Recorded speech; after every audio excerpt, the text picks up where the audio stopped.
we are listening this morning about the health of our oceans and how they are threatened day by day by pollutions.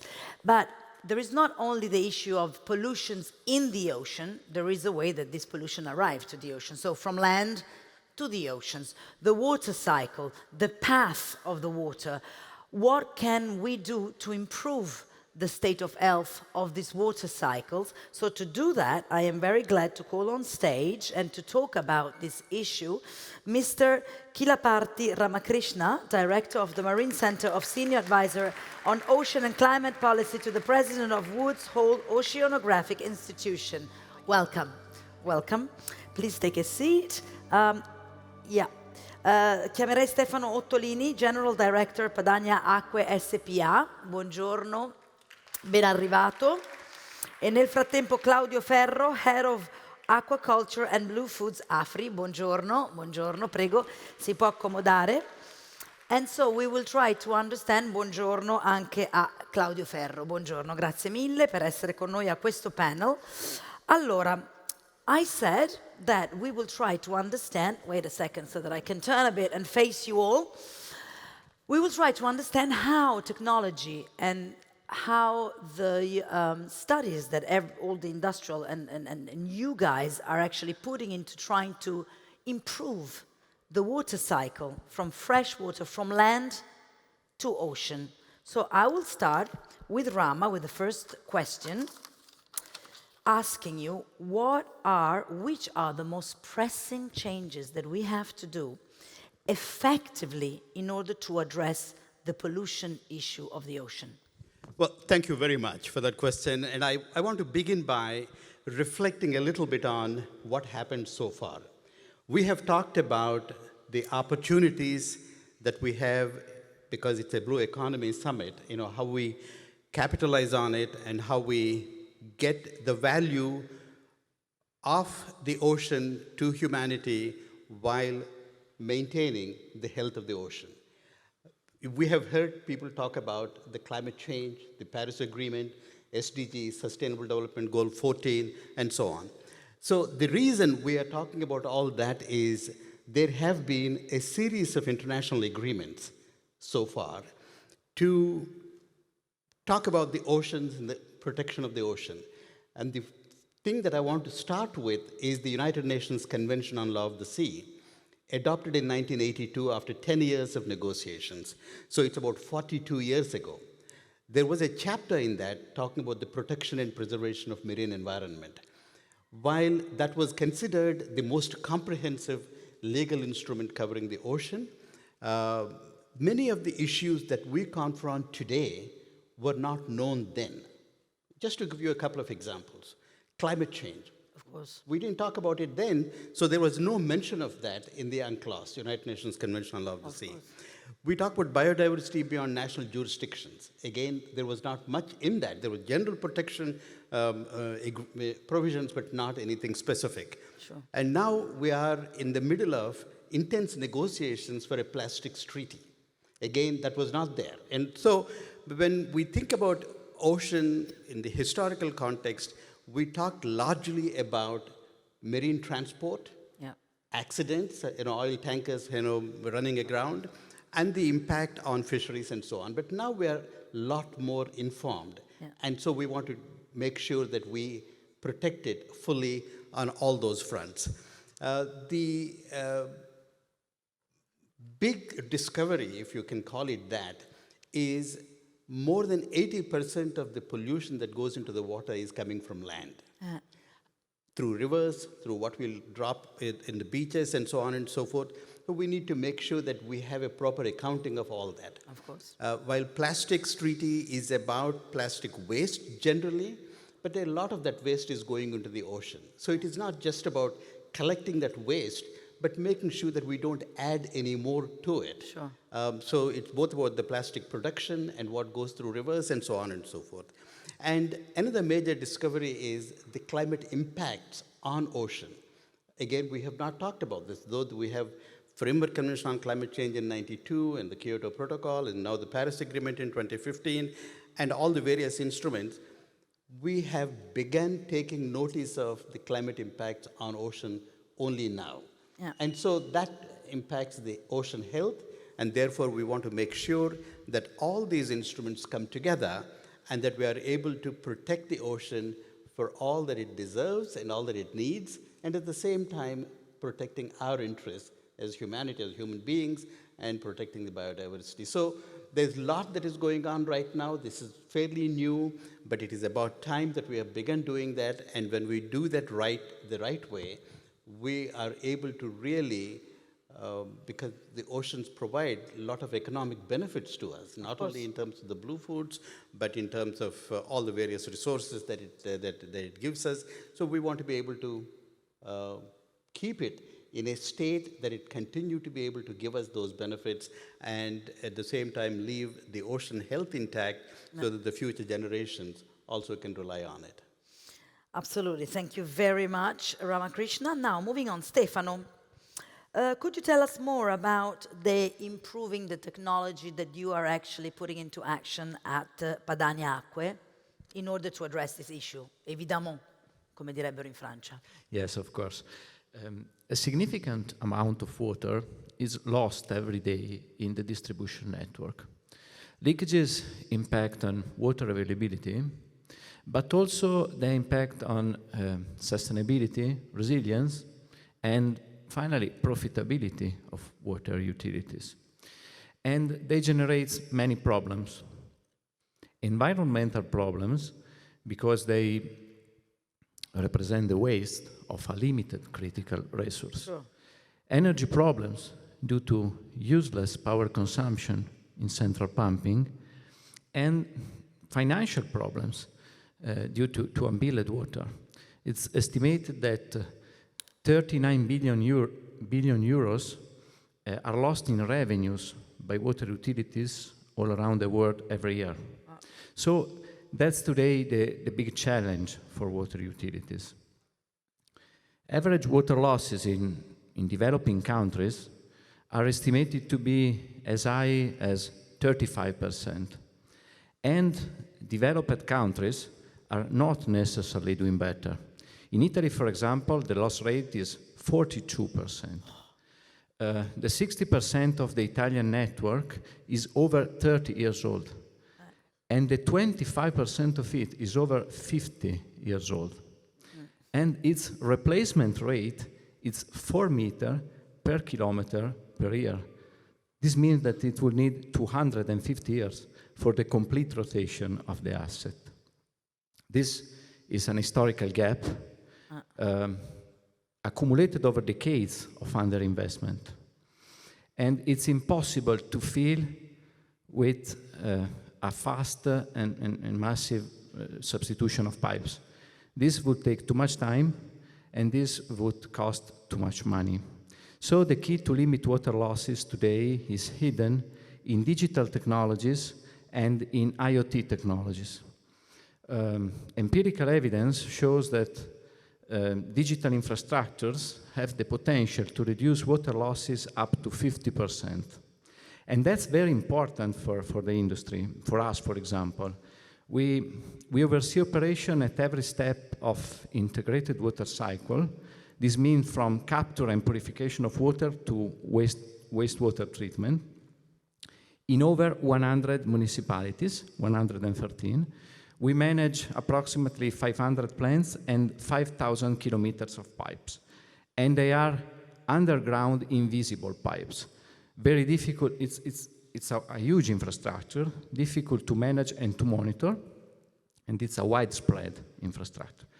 So 5 years ago, we tried to understand how to use technology to act in a targeted way to gain time and to optimize the impact of our capital expenditures.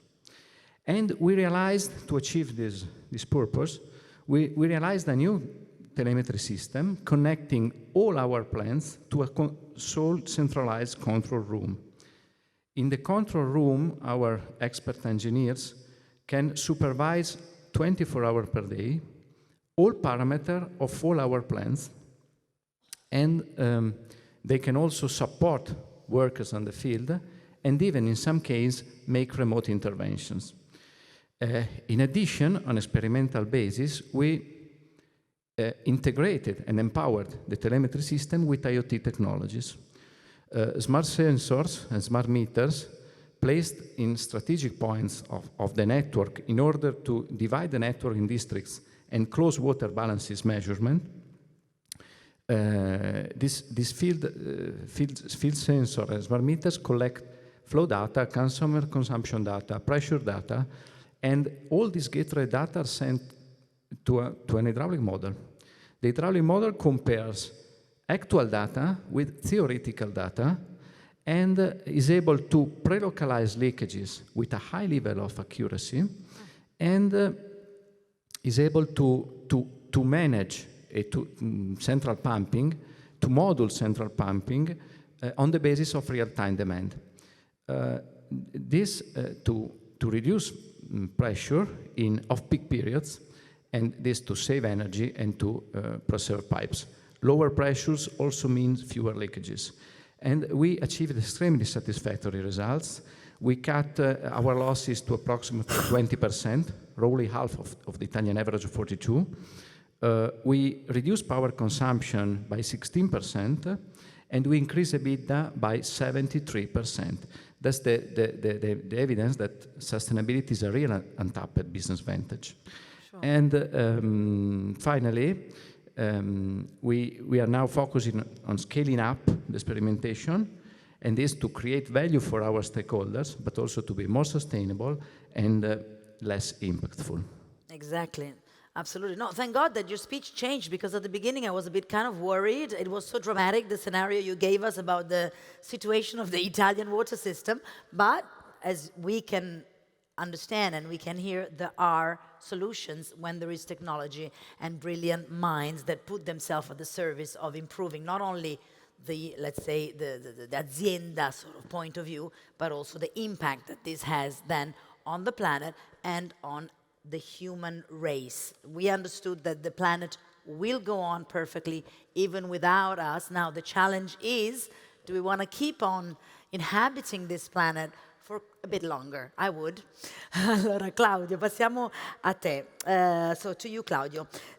Can you talk about the technology of wastewater treatment and how this, again, could impact and could, let's say, improve the water pollution? Sure. Thank you for the question and the opportunity to be here. Before this panel, we heard a lot of nice practical stories about the path in front of us, what we have to do in the future in order to improve the current situation. I want to give you a story about a real solution, which is happening right now, because I strongly believe we need good examples that can pave the path to be followed to improve the current situation. I work for an engineering company active in more than 50 countries.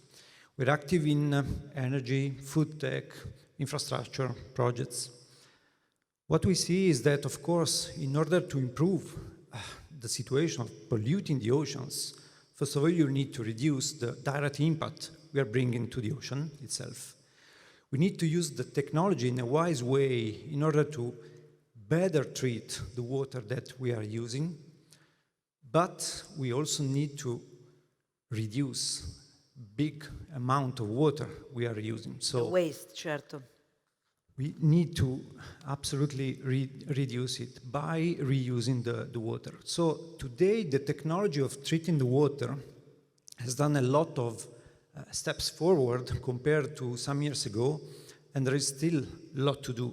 But what is deeply changing is the way you use this technology. I want to bring you the story of aquaculture. Why is this? Because basically, today aquaculture has some niche projects, very advanced, constantly recirculating the water. They're using the similar technology of municipalities, treating the wastewater coming from our sewage system, but they don't have to discharge it into the river. They have to constantly recirculate in order for the fish to live in the system. Just a number. These type of systems, they use per kilogram fish produced 100 times less water than the traditional fish farming. You imagine the Alps, we have the standard trout farms. They simply deviate part of the river. They grow the fish into the river, but simply all the waste is polluting the river and then the ocean. Of course. If you use this technology, you keep recirculating the same water. So there is no waste, in Cleaning. There is a small fraction. Sure. 1%. But the next step is what I call industrial symbiosis, and it's really similar to what Andrea Illy told us before. Let's stop exploiting the nature. Let's stop constantly taking new water for new processes and then treat it and reject into the nature. There are today systems and examples of many companies, many industries, taking the water used by one system, using it as a new source for the following system. Sure. And this, instead of reducing by 100 times, can reduce the use of water by thousands of times. So these are positive examples, still to be developed, to be explored and so on, which are not only reducing the use of water, but also giving a good business opportunity for these industries. And this is also what we heard this morning. Connect the reduce of use of resources with the positive business opportunity. That's the key for me. Thank you very much. Now, we still have 1 minute each. I'm going to ask you to be brief and clear on how us as individuals living in a society, how can we do the different? How can our behavior, what could we change in order to make an impact on the water system? How can our behavior as individual make a difference? Rama. Well, I mean, as my co-panelists said, what we do on land, how we use the fresh water, and what we release into the ocean makes a huge difference. By protecting it, by recycling it, by using less of it, by making sure that the wastes don't go into the ocean, we are going to definitely be able to improve the ocean health. And we need to encourage that. But that is not all, because my focus is mostly about ocean health. We want to make sure that it is not just a good thing to do for the ocean, but by doing that, how we are going to also benefit from the ocean. I just want to read out a couple of numbers. Sure. If you just take the United States, there are about 2.3 million jobs that ocean provides to folks living in the United States. And the revenue is about $432 billion of goods and services from the ocean. And if we don't take good care of the ocean, the losses globally, I believe, are about $2.5 trillion. So these are big important, numbers. yeah, big numbers. Exactly. And so we need to do everything that we can in terms of what we release into the ocean. And it's not just about the waste that are going into. Some of them don't live that long, but the plastics, I really worry about that, both in terms of its impact on humans and its impact on fish and the biodiversity that is there. Thank you very much. Stefano, what can we do as individual to... Very quickly, water knows no administrative border. Water knows no geographical border. Every action carried out upstream in the integrated water cycle will also bring its effect downstream in the seas and in the ocean. So I believe that the key word is to integrate. We need to integrate water systems, both at the infrastructural level and at the governance and regulatory level. I mean that all actors along the value chain, governments, policymakers, regulation authorities, water utilities, but also financial institutions and technology providers must play their role, but in a concerted way. I think it's time for a industrial policy of water. Thank you. Claudio. Yeah, my word is to be systemic. It means also individually. We must be aware of the problem, and today we see that we are. But let's speak each other. Let's bring positive examples. Let's explore new solutions, which sometimes they come from the single person, the single industry, the single company, but most of the time, new ideas, new solutions, they come from partnerships. From a synergy. Exactly. Certo. That's Thank you so much. Grazie mille ai nostri speakers. Thank you, thank you.